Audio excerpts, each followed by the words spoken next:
Assalamualaikum warahmatullahi wabarakatuh. Waalaikumsalam warahmatullahi wabarakatuh. Oke, selamat pagi anak-anak semua. Salam sejahtera untuk kita semua. Masih semangat ya di hari Rabu di kelas 11 produksi film.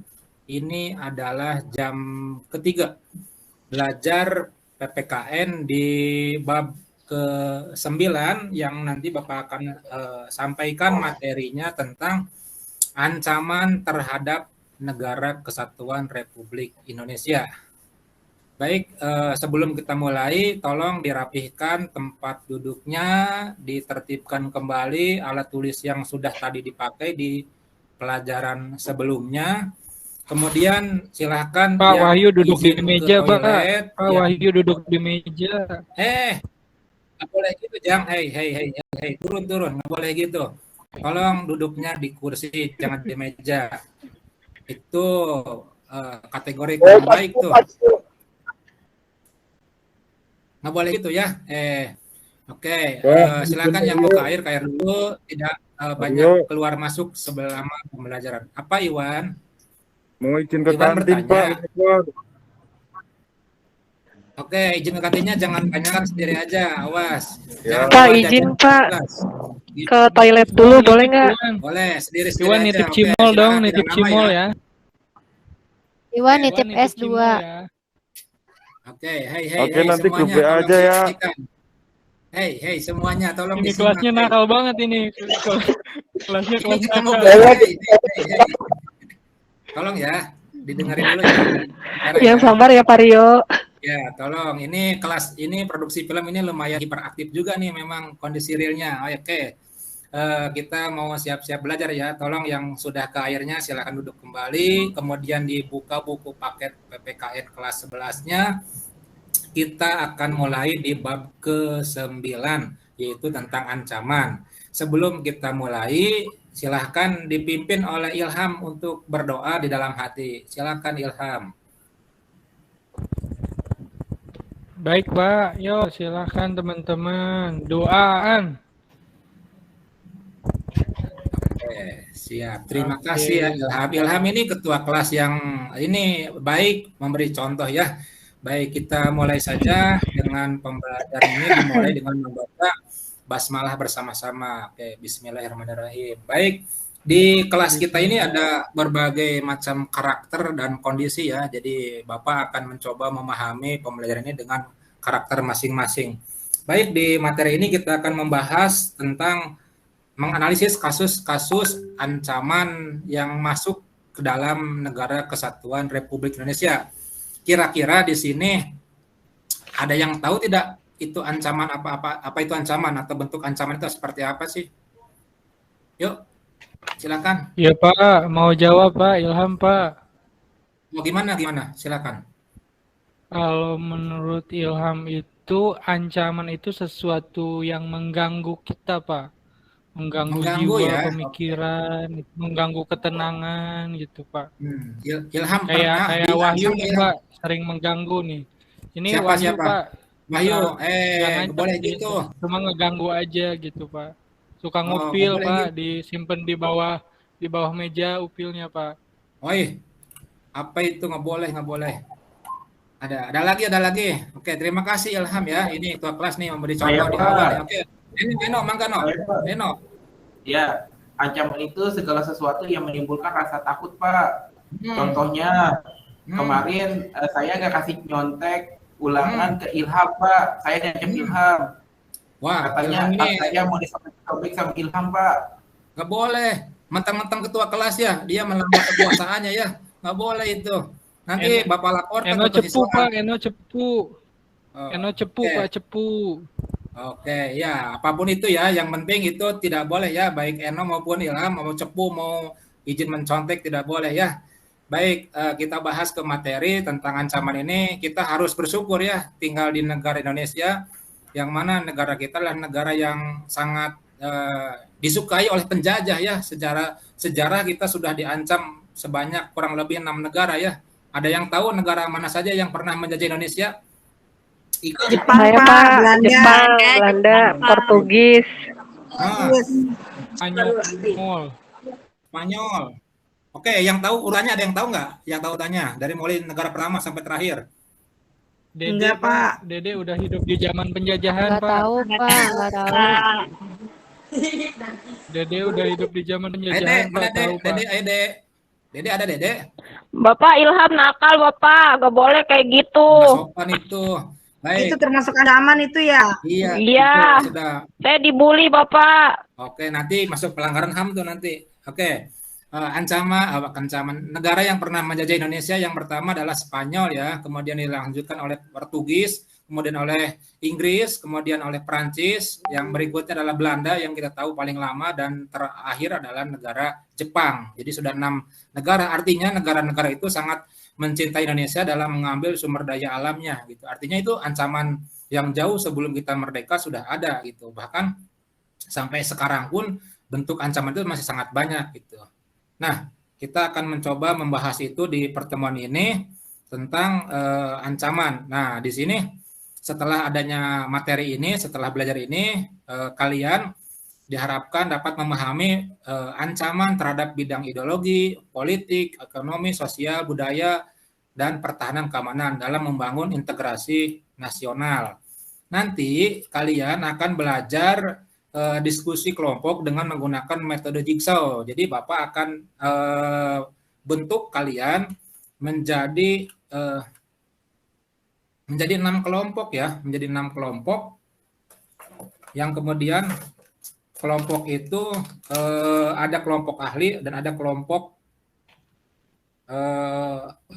kelompok homogen. Tes. Pak, mau tanya Pak, jigsaw itu apa Pak? Metode bermain diskusi dengan pembelajaran berpusat kepada siswa. Oh, dikira saya main Smackdown Pak, kan ada Bukan, pemain Smackdown yang namanya jigsaw itu Pak. Bukan. Ini jelas nggak ini video Bapak ini gimana nih ya? Ada trouble nggak nih ke sana? Hilang, Ya Pak. tampil, Pak, materinya, Pak. Oke, sebentar ini ada trouble dulu sebentar ya. Di Ya, rekaman. ya. Video Big Show Pak.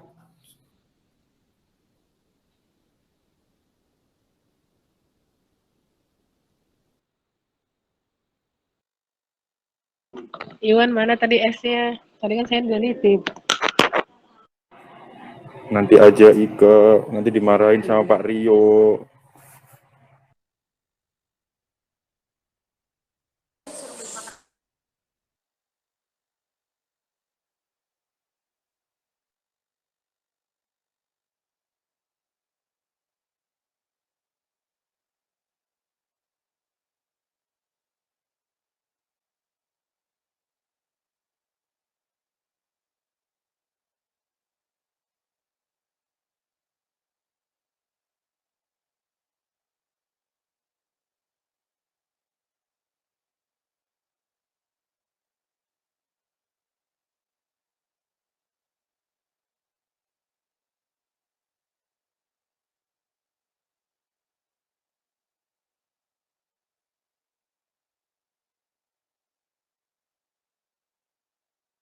Pak Rio-nya ngambek ya, keluar ya Pak Rio ya.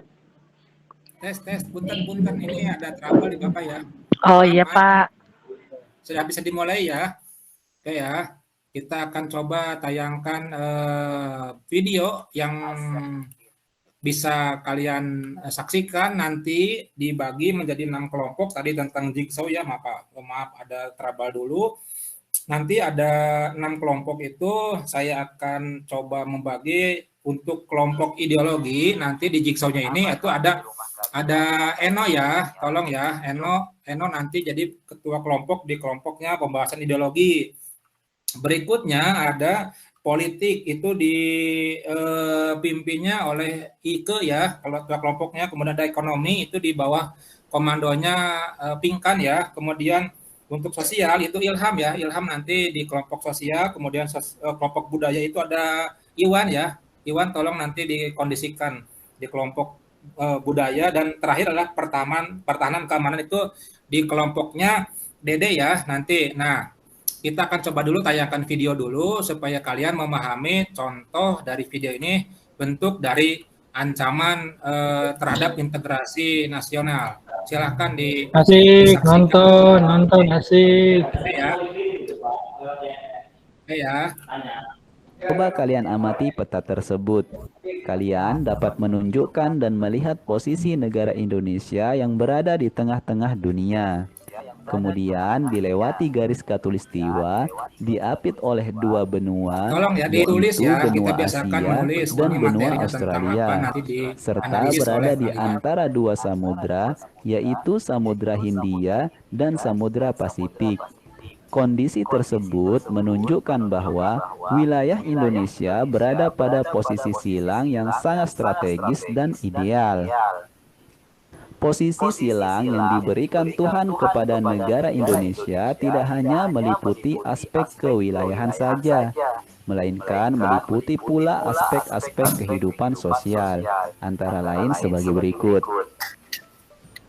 Yang pertama, penduduk Indonesia berada di antara daerah berpenduduk padat di utara dan daerah berpenduduk jarang di selatan. Yang kedua, ideologi Indonesia terletak antara komunisme di utara dan liberalisme di selatan. Yang ketiga, demokrasi Pancasila berada di antara demokrasi rakyat di utara dan demokrasi liberal di selatan. Yang keempat, ekonomi Indonesia berada di antara sistem ekonomi sosialis di utara dan sistem ekonomi kapitalis di selatan. Yang kelima, masyarakat Indonesia berada di antara masyarakat sosialis di utara dan masyarakat individualis di selatan. Yang keenam, kebudayaan Indonesia berada di antara kebudayaan timur di utara dan kebudayaan barat di selatan. Dan yang ketujuh, sistem pertahanan dan keamanan Indonesia berada di antara sistem pertahanan kontinental di utara dan sistem pertahanan maritim di barat, selatan, dan timur. Dengan demikian, maka posisi silang Indonesia merupakan sebuah potensi sekaligus ancaman bagi integrasi nasional bangsa Indonesia. Lalu, apa sebenarnya yang menjadi ancaman bagi integrasi nasional negara Indonesia? Ancaman bagi integrasi nasional tersebut datang dari luar maupun dari dalam negeri Indonesia sendiri dalam berbagai dimensi kehidupan seperti ideologi, politik, ekonomi, sosial budaya, serta pertahanan dan keamanan. Ancaman tersebut biasanya berupa ancaman militer dan non-militer. Kita mulai dari ancaman di bidang militer. Perkembangan persenjataan militer di setiap negara terus ditingkatkan. Bahkan ada negara yang memiliki senjata pemusnah massal yang berbahan kimia dan nuklir. Aktivitas ini merupakan ancaman militer menggunakan kekuatan bersenjata yang terorganisir. Ancaman ini dinilai mempunyai kemampuan membahayakan kedaulatan negara, keutuhan wilayah, dan keselamatan segenap bangsa. Kekuatan senjata ini dapat digunakan untuk melakukan agresi atau invasi, pelanggaran wilayah, pemberontakan bersenjata, sabotase, spionase, aksi teror bersenjata, dan ancaman keamanan laut dan udara. Suatu negara yang melakukan agresi dikategorikan sebagai ancaman kedaulatan negara, keutuhan wilayah, dan keselamatan suatu bangsa. Agresi ini mempunyai bentuk-bentuk mulai dari yang berskala paling besar sampai dengan yang terkecil. Invasi merupakan bentuk agresi yang berskala paling besar dengan menggunakan kekuatan militer bersenjata yang dikerahkan untuk menyerang dan menduduki wilayah negara lain. Bangsa Indonesia pernah merasakan pahitnya diinvasi atau diserang oleh Belanda yang ingin kembali menjajah Indonesia sebanyak 2 kali, yaitu pada agresi militer 1 dari tanggal 21 Juli 1947 sampai 5 Agustus 1947 dan agresi militer 2 tanggal 19 Desember 1948. Selain itu, bentuk ancaman militer yang sering terjadi cukup tinggi adalah tindakan pelanggaran wilayah. baik itu wilayah laut, ruang udara, dan daratan. Buktinya wilayah negara kita pernah ada yang dicaplok dan diakui oleh negara lain. Hal ini menjadi konsekuensi bagi Indonesia yang memiliki wilayah yang sangat luas dan terbuka, sehingga berpotensi terjadinya pelanggaran wilayah. Pemberontakan bersenjata juga menjadi ancaman militer yang harus serius ditangani oleh bangsa Indonesia. Pada dasarnya, pemberontakan bersenjata yang terjadi di Indonesia merupakan ancaman yang timbul dan dilakukan oleh pihak-pihak tertentu di dalam negeri. Namun, tidak menutup kemungkinan pemberontakan bersenjata tersebut disokong oleh kekuatan asing, baik secara terbuka maupun secara tertutup. Pemberontakan bersenjata melawan pemerintah Indonesia yang sah merupakan bentuk ancaman militer yang dapat merongrong kewibawaan negara dan jalannya roda pemerintahan. Dalam perjalanan sejarah, bangsa Indonesia pernah mengalami sejumlah aksi pemberontakan bersenjata yang dilakukan oleh gerakan radikal, seperti DI, PRRI, Permesta, pemberontakan PKI Madiun, serta G30S PKI. Sejumlah aksi pemberontakan bersenjata tersebut tidak hanya mengancam pemerintahan yang sah, tetapi juga mengancam tegaknya Negara Kesatuan Republik Indonesia yang berlandaskan Pancasila dan Undang-Undang Dasar Negara Republik Indonesia tahun 1945. Negara Indonesia mempunyai fungsi pertahanan negara yang ditujukan untuk memberikan perlindungan terhadap warga negara, objek-objek vital nasional, dan instalasi strategis dari kemungkinan aksi sabotase, sehingga harus dilindungi, seperti Istana Negara, gedung MPR DPR, tempat wisata, dan tempat pengelolaan sumber daya alam. Spionase merupakan kegiatan yang biasanya dilakukan oleh agen-agen rahasia dalam mencari dan mendapatkan rahasia pertahanan negara dari negara lain. Kegiatan spionase dilakukan secara tertutup dengan menggunakan kemajuan ilmu pengetahuan dan teknologi. Karena kegiatan ini tidak mudah dideteksi, maka spionase merupakan bentuk ancaman militer yang memerlukan penanganan secara khusus untuk melindungi kepentingan pertahanan dari kebocoran yang akan dimanfaatkan oleh pihak lawan. Aksi teror yang terakhir kita dengar adalah aksi teror di ibu kota Jakarta, yaitu Bom Tamrin. Aksi teror ini merupakan bentuk kegiatan terorisme yang mengancam keselamatan bangsa dengan menebarkan rasa ketakutan yang mendalam serta menimbulkan korban tanpa mengenal rasa peri kemanusiaan. Sasaran aksi teror bersenjata dapat menimpa siapa saja, sehingga sulit diprediksi dan ditangani dengan cara-cara biasa. Oleh karena itu, segala bentuk teror harus dicegah dan dibasmi agar ketentraman masyarakat tidak terganggu. Selanjutnya, gangguan keamanan di laut dan udara juga perlu mendapatkan perhatian. Gangguan di laut dan udara merupakan bentuk ancaman militer yang mengganggu stabilitas keamanan wilayah nasional Indonesia. Kondisi geografis Indonesia yang memiliki wilayah perairan dan wilayah udara terbentang luas menjadi pelintasan transportasi dunia yang padat, baik transportasi maritim maupun dirgantara. Hal ini berimplikasi terhadap tingginya potensi gangguan ancaman keamanan laut dan udara.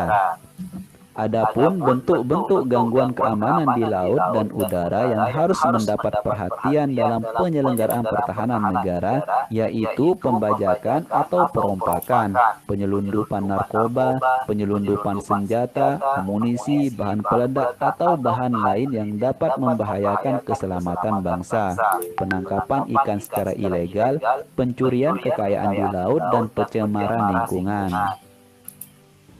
Kemudian kita beralih ke ancaman non-militer.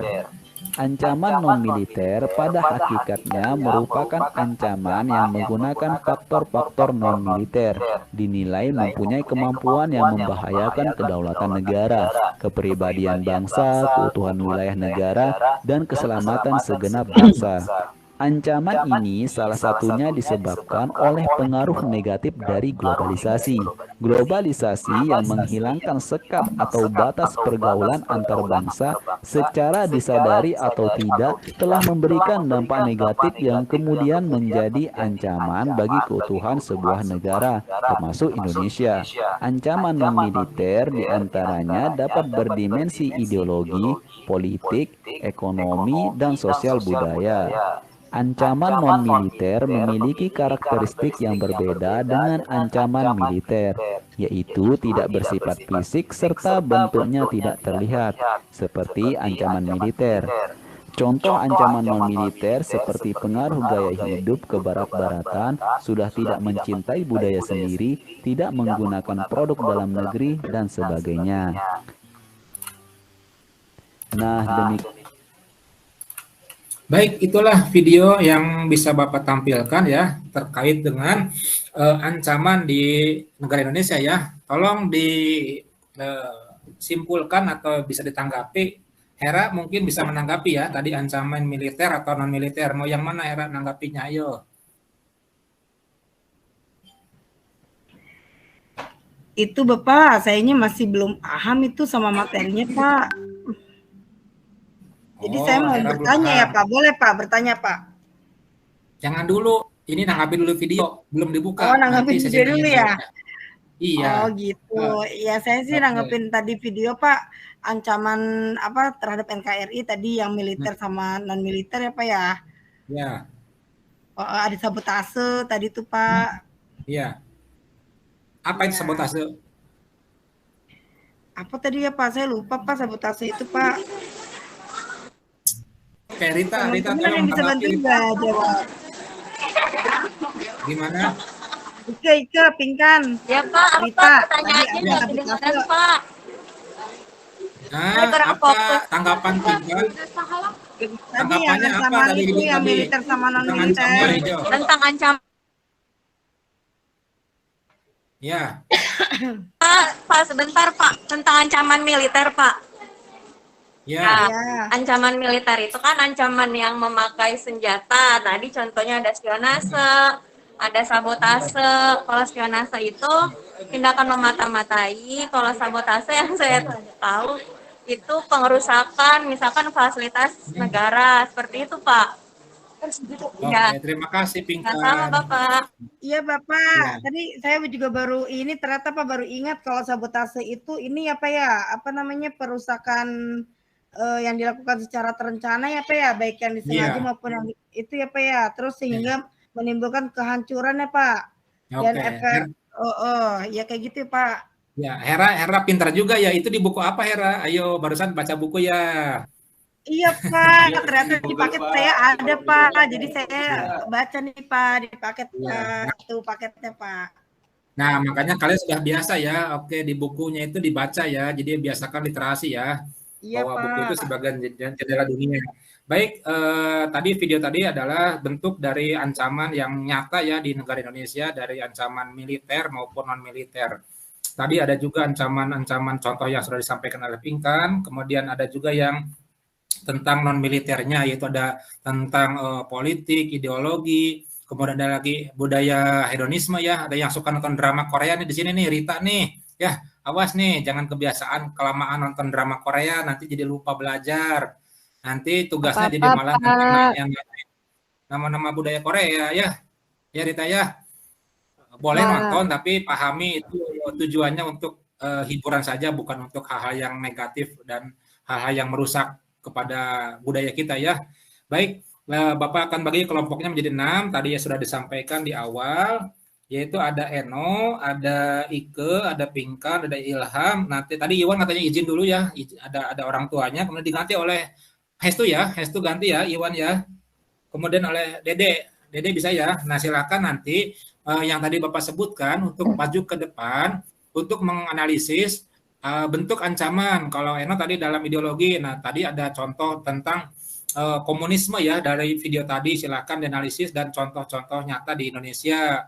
Begitupun dengan yang Ike itu dalam politik, bagaimana ada DI, Permesta dan sebagainya itu bisa nanti dianalisis. Kemudian ada Pingkan dalam ekonomi ini.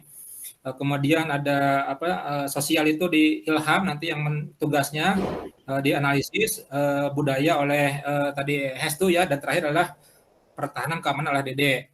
Nanti kalian analisis kurang lebih 5 menit. Setelah kalian pahami isi dari topik itu, kalian kembali ke kelompok besar yang sudah dibagi menjadi 6 kelompok dari 36 siswa kelas 11 PF atau produksi film ini. Nanti kalian di minggu depan tugas ini akan berlanjut untuk meneliti tentang bagaimana bentuk ancaman di lingkungan sekitar, di rumah kalian, di masyarakat. Jadi kalian observasi lapangan, alias membuat penelitian kecil-kecilan di masyarakat terhadap ancaman yang ada di sekitar kita. Bisa datang ke Pak Kepala Desa atau pejabat di sekitar tempat tinggal kalian. Baik, untuk memudahkan pembelajaran kali ini, silakan masing-masing ke depan untuk berkumpul, menganalisis, kemudian nanti hasil analisisnya kembali ke kelas, ke kelompok besar, yaitu kelompok homogen. Oke. Baik, terima kasih sudah selesai untuk masing-masing anggap ketua kelompoknya ya. Ada Eno, ada Ike, ada Ilham, ada Hestu, ada Pinkan, dan Dede. Silakan sampaikan informasi yang tadi di kelompoknya itu adalah contoh dari pembelajaran dengan metode Jigsaw. Tadi Ilham nanya, Jigsaw itu adalah belajar tutor sebaya ya. Jadi kalian mencoba menganalisis materi dari masalah yang nyata, kemudian nanti didiskusikan dan diambil solusinya. Nah, sekarang silahkan kalian untuk kelompok besar menyampaikan analisis dan hasil diskusinya. Bapak beri waktunya hanya kurang lebih 20 menit saja. Setelah itu nanti ditulis resumenya dan dibacakan di depan kelas untuk ditanggapi ataupun ditanya kelompok lain ya, seperti itu. Silakan. Baik, sudah selesai. Silahkan Bapak ingin tunjuk saja ya supaya kondusif. Untuk yang pertama itu dari Hestu ya. Tadi Hestu itu menggantikan Iwan ya. Hestu kayak yang kaget ya, bingung ya. Dari tentang apa saya lupa, belum siap Pak. Ya, Hestu itu tentang budaya ya. Jadi budaya. Ancaman di bidang budaya ya. Bisa Hestu ya? Ancaman budaya ya. Ya, contoh atau ya, Pak. Ya, gimana? Oke. Salah satu ancaman budaya itu kan bisa dari luar, bisa dari dalam ya Pak ya.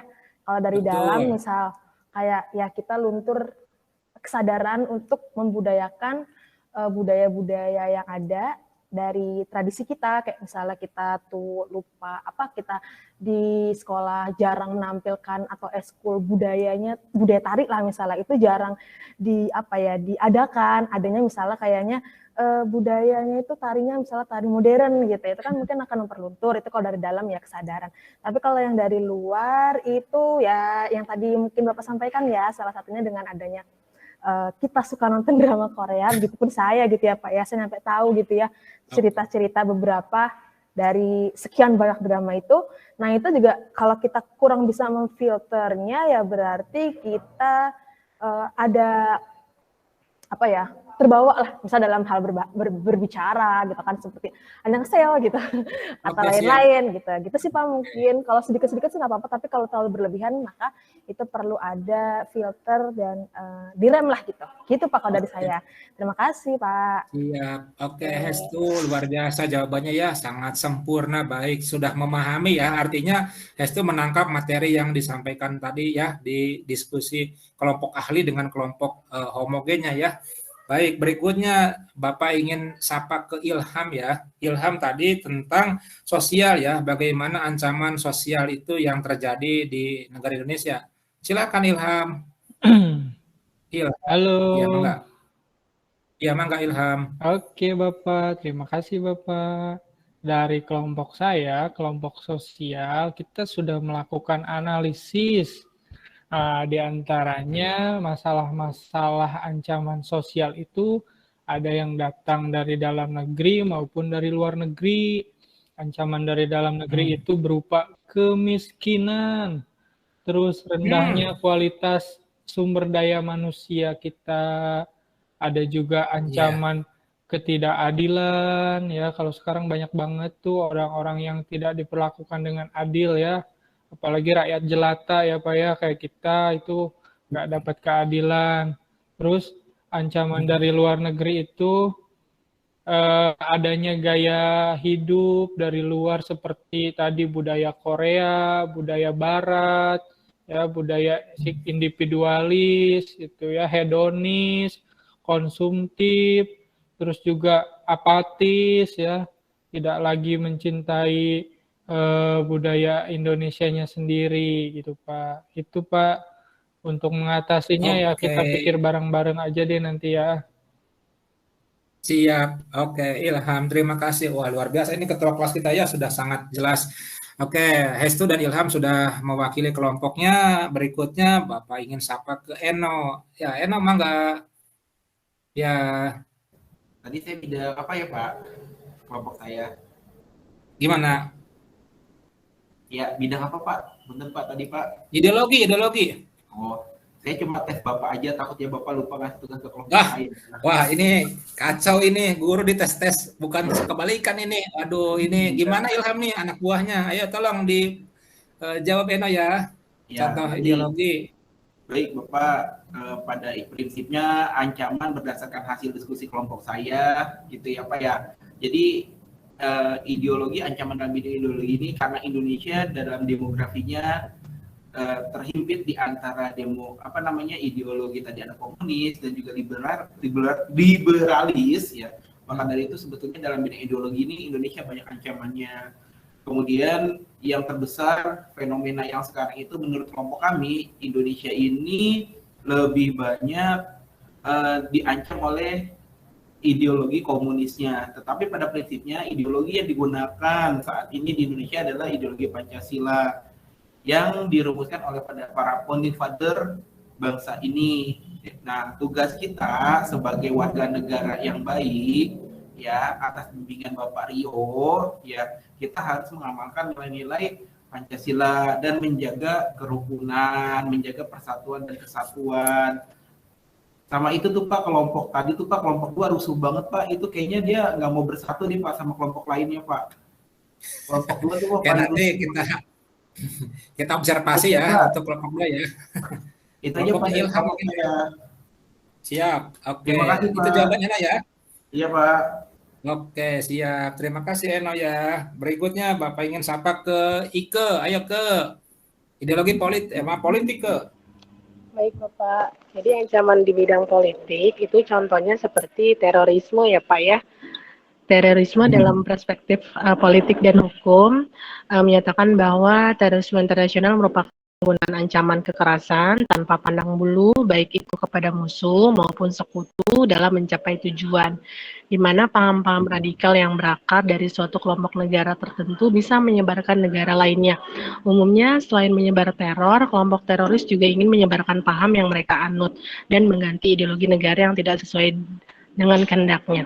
Contoh nyatanya kasus yang di Indonesia ya Pak ya, yang terjadi teroris di Indonesia juga masih ada yang tersebar. Ya itu Bapak jawaban kelompok dari kami. Siap, terima kasih sekali sudah lengkap dan jelas ya. Berikutnya saya ingin sapa ke Pinkan. Sudah siap Pinkan ya? Aduh, mangga Pinkan. Sudah, iya Pak, sudah siap Pak. Kalau untuk ancaman ekonomi sendiri, yang kelompok kami temukan yaitu tergantinya produk lokal dengan produk luar Pak. Mungkin bisa diambil contohnya yaitu dalam sandangnya sendiri ya Pak.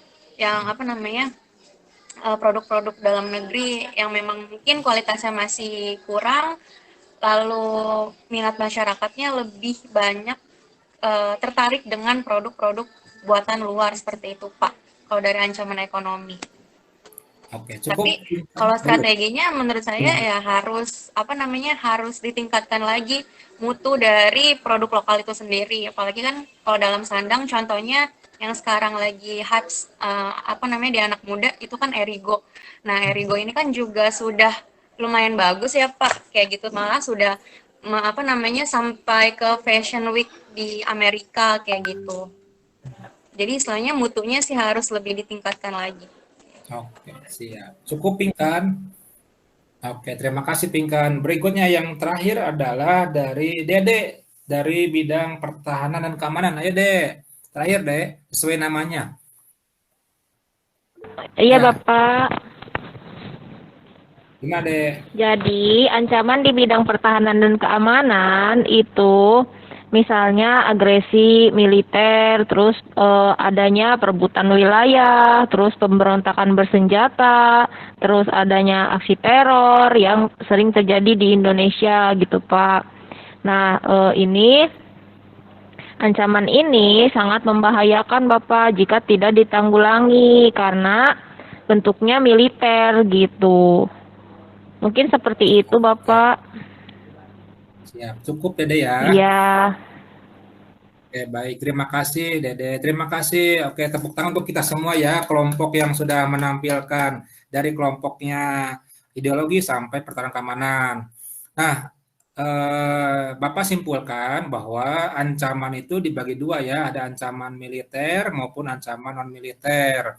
Tadi yang ancaman militer itu berupa ada spionase, sabotase maupun agresi militer yang dulu pernah dijajah ataupun pernah dialami oleh Indonesia. Sedangkan ancaman non-militer itu yang tidak berbentuk ancaman secara fisik gitu. Tapi sekarang ancaman itu justru malah banyak beredar yang aneh-aneh ya. Ada Bjorka ya, mungkin kalian pernah dengar ya, hackers ya yang beberapa waktu kemarin itu sangat meresahkan ya, bisa dibobol data-data orang penting di Indonesia ya, itu ancaman tuh, hati-hati nih. Bohong Pak, itu mah Pak, Bjorka mah bohong Pak.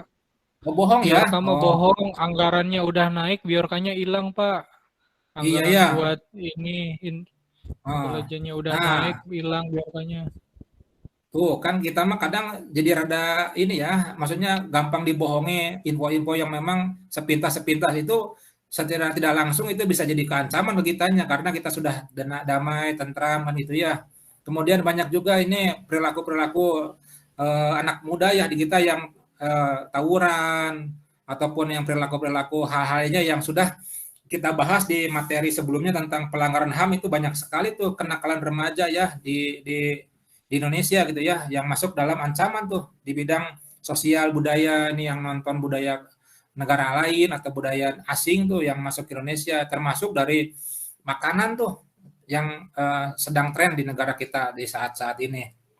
Nah jadi intinya ancaman itu sangat nyata dan memang bisa saja sewaktu-waktu menjadi bahaya untuk kita. Jadi kita harus siap dengan berbagai kondisi dan kemungkinan.